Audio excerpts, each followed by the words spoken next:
Well, happy Fed Day, everyone. We have another Fed rate decision today. I'm Chief Economist Ian Wyatt from Huntington National Bank, coming to you talking about what do we take away from the Fed? What should I as a company or what should my company think about with rates? So interesting Fed decision of non-decision. Again, we're at a day where the rates didn't move.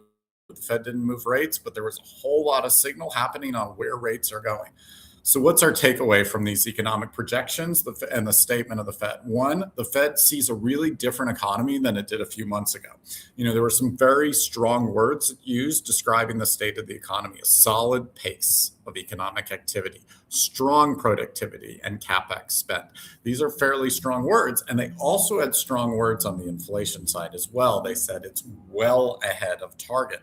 So you have two things moving in a direction that really is different from where they were 6 months ago. They felt like, hey, inflation's on the path to target before, but we're worried about the pace of the economy. We're worried about job growth. That's all changed.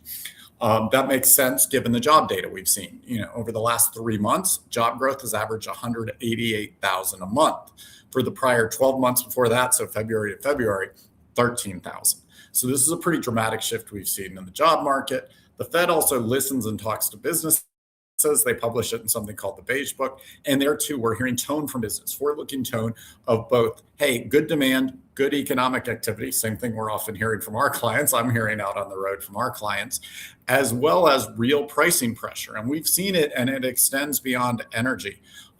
Latest producer price index showed that when we're talking metals, chemicals, a lot of inputs where that's upstream from a lot of products you use at home. And so what that likely says is those price increases are passing through and going to be passed on to consumers. The Fed is seeing it this way and a stronger outlook. So if we look at the dot plot, that's where Fed governors say the interest rates are going to be, or their best estimate of where interest rates will be at the end of the year.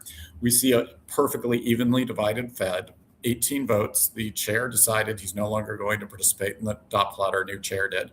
So we had 9 votes saying they want some level of hikes this year, 1, 2, or 3, 2 being the most popular option, and 9 votes roughly for no move, or actually one of those was for a rate cut.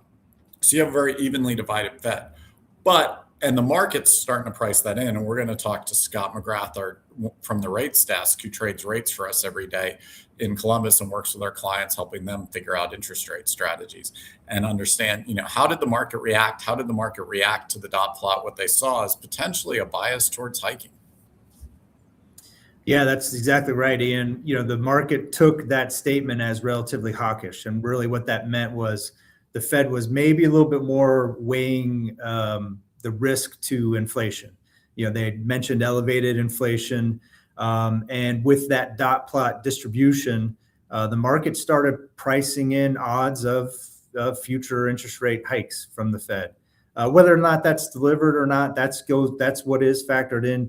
What is factored into interest rates and trading interest rates. So immediately after the statement was released and into Chairman Warsh's presser, you saw 2 to 5 year fixed rates move higher by about 8 basis points. And then towards the end of the press conference, you saw interest rates creep a little bit even higher from there.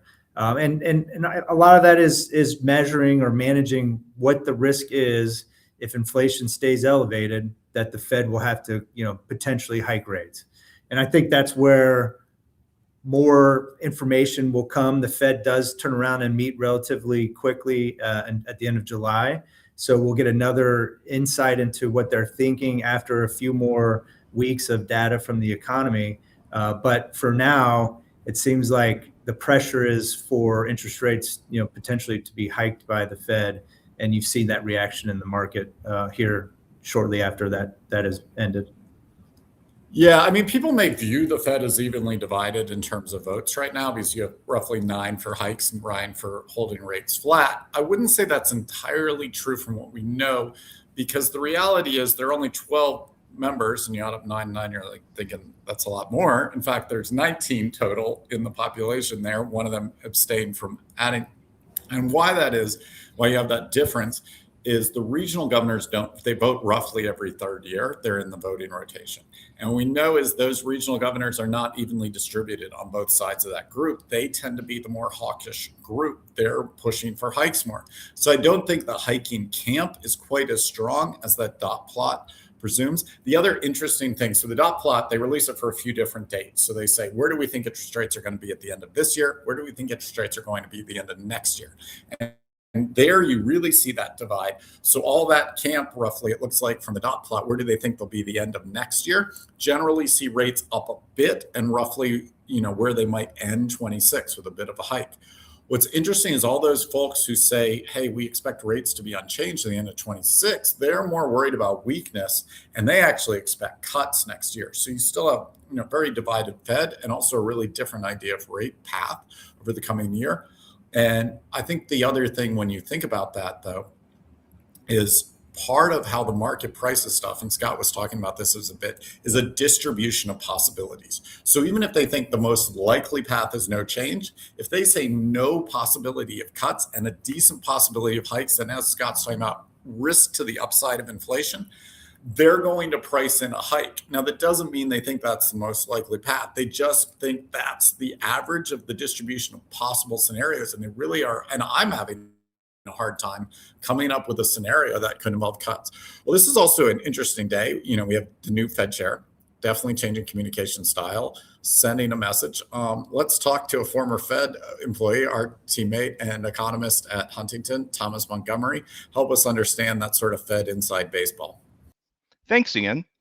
Going into today's press conference, it was pretty clear that changes were coming to the Fed, but a lot of people were wondering of what these changes would look like.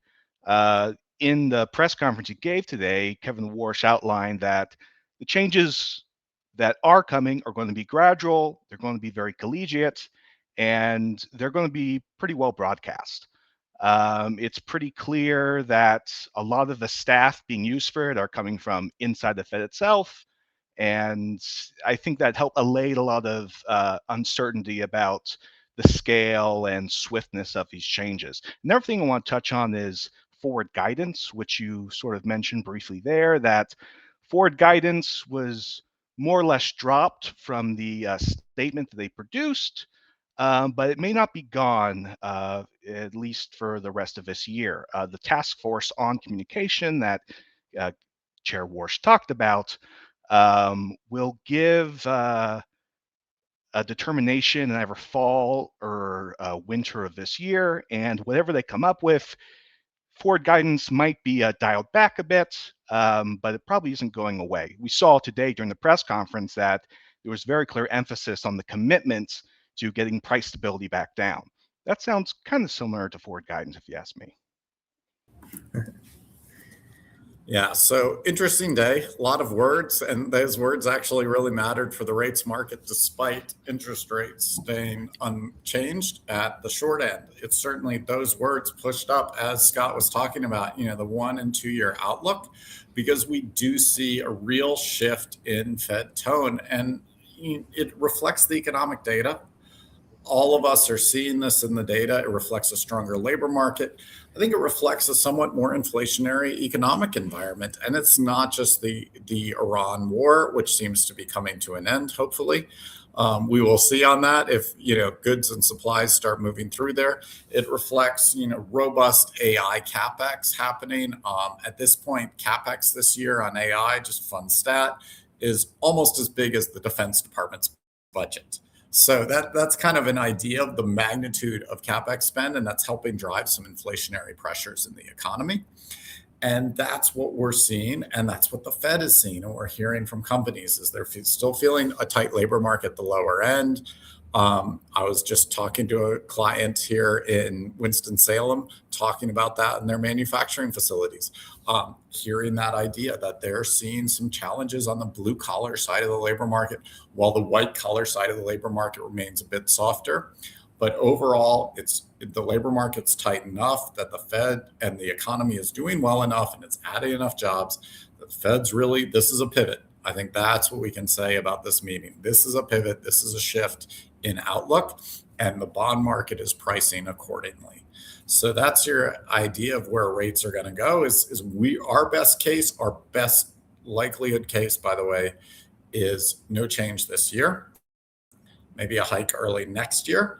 But we do see the risk to the upside and really no risks to the downside of that outlook. So it really has become asymmetrical. And for a while, it was asymmetrical the other direction. That was affecting bond rates. Now we're really seeing it asymmetrical on the upside in terms of risk, and that's shaping it.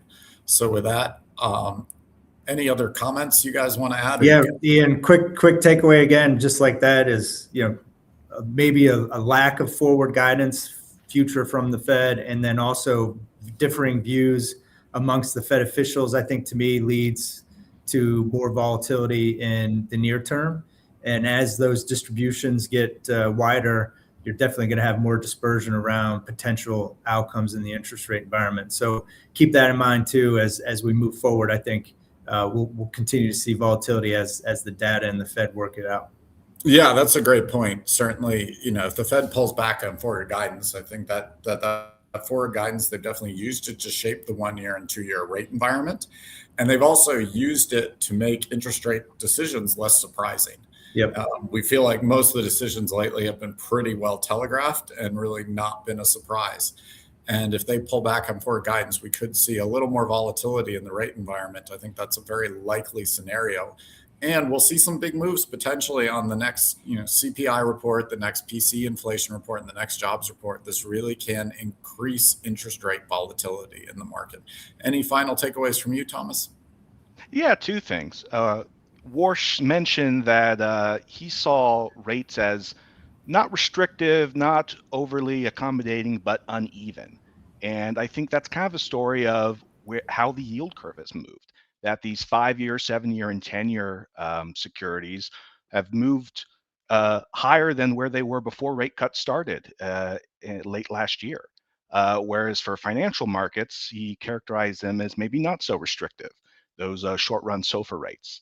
And part of the story for the FOMC's job going forward is going to be getting the yield curve a little bit lower, a little bit more under control. And I guess a final note, Kevin Warsh said today that this was a new chapter for the central bank. And that's pretty clear that that's the takeaway from today's meeting. All right. Well, with that, I appreciate you joining us today and talking about the Fed. So I'm Ian Wyatt, Chief Economist, Huntington Bank. And please like, subscribe, follow.